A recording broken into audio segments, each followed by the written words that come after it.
How have dairy sales overall been in the United States? As we think about dairy sales and maybe over the last couple of years, we've seen a lot of change that's been occurring in the marketplace. So from the domestic front, we noted that in 2022, we had a lot of really high prices, which certainly had an influence on what consumer sales were with regards to these products. So we saw a little bit of a downturn in the marketplace, which was made up by the export market. So more than kind of offsetting the loss that we saw in domestic.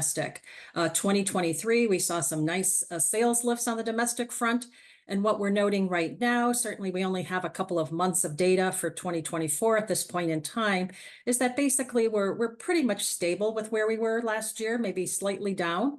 But as we look at retail sales, we are seeing in 2024, we have 4 months of data, so a little bit more than we have on a USDA front, but we're seeing some really encouraging signs. Sales are up for nearly all dairy products, which is great.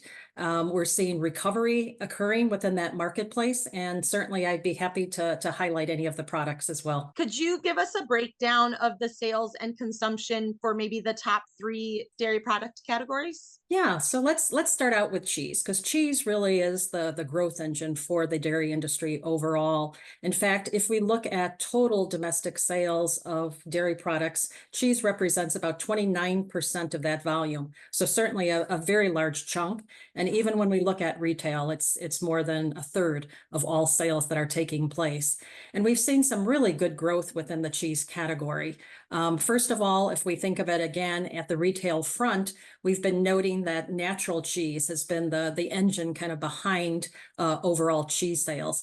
Natural cheese makes up probably about 85% of that category. And certainly some of the top varieties of cheese are really helping to grow it. So in other words, cream cheese is a big driver right now, as well as we're seeing mozzarella. And in fact, as you think about mozzarella, not only at retail, but at food service, its importance in that pizza front, which again helps to drive that overall category, has been very impressive. Consumers are looking at cheese from a number of different fronts. Certainly, it's a big part of meal ingredients. People tell us that it makes meals better.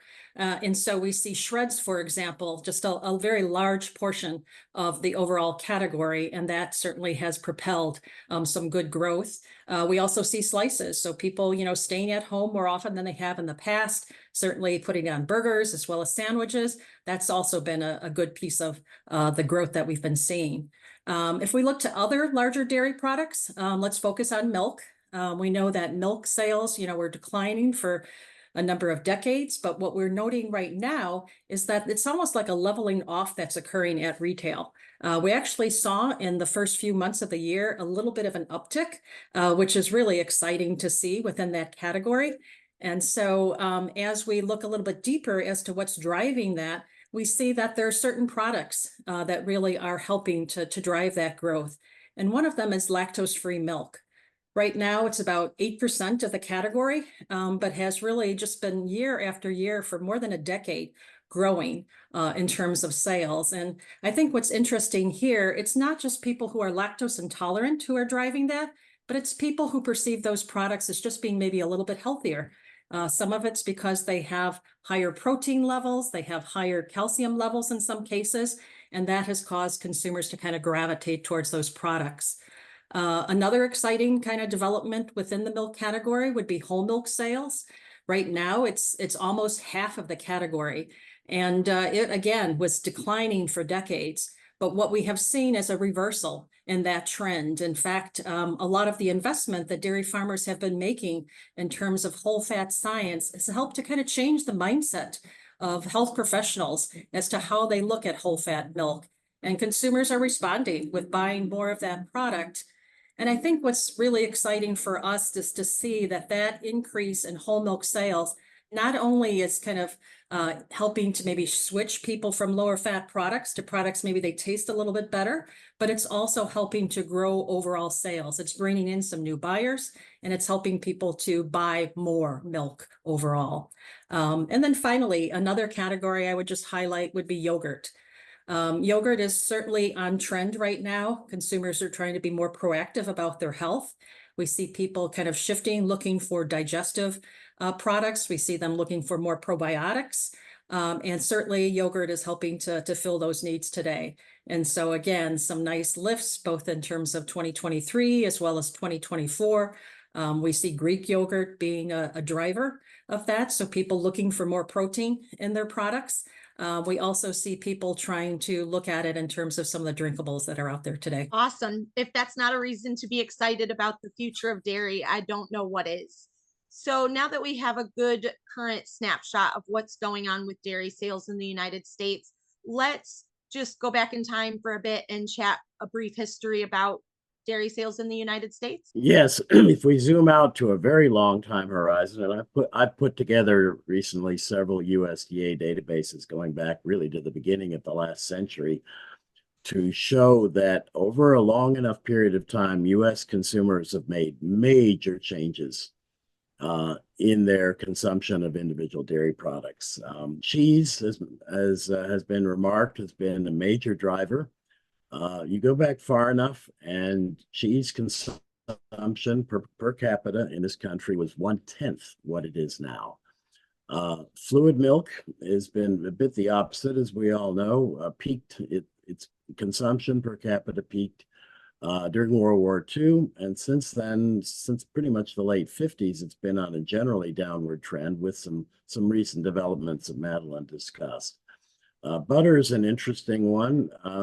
At one point, per capita consumption of butter was 3 times what it is now. Butter consumption had been negatively impacted by a lot of things, wartime rationing, competition with margarine at a time when consumers were much more amenable to saving money by going to plant-based alternatives. And then for many decades, the science about consuming dietary fat was negative. That held butter down to about 4.5 pounds per person.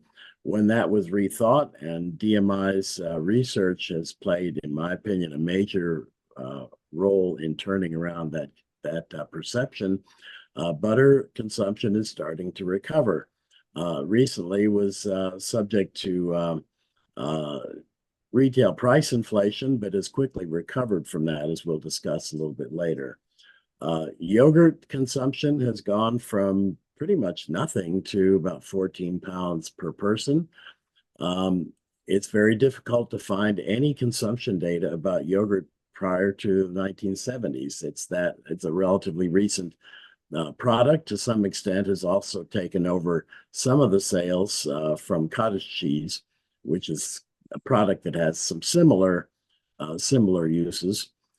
But overall, you'll see that per capita, general consumption in the United States on that final chart, shown in the green line on a milk equivalent basis, has been generally growing at a pretty steady rate. The trend line is shown in the dotted red line there. And it's a combination of growing overall per capita consumption, but growing population. Generally, we could probably count on, in the near future or even the immediate future, with that domestic consumption continuing to grow pretty much at that rate. Over the last 30 years, we've seen a major development of the growth of commercial exports. It's a result of many countries of the world, formerly developing countries, developing middle classes, and increased disposable incomes, and developing a taste for Western products, including meat and dairy, as well as the international policy arena for dairy has been moving away from heavy subsidies to the point where commercial trade has been possible, and U.S. dairy products have benefited from them. Unlike the domestic market, we face a lot of competition in the world market, particularly from the Europeans and the New Zealanders. But we've been able, as you can see from that last chart, to, because of the growth of exports, to grow the industry at a faster rate, shown by that red line, with the green dotted line as a trend line. And as long as we can continue to grow our exports, we are able to sustain a somewhat faster growth than the domestic market alone would permit.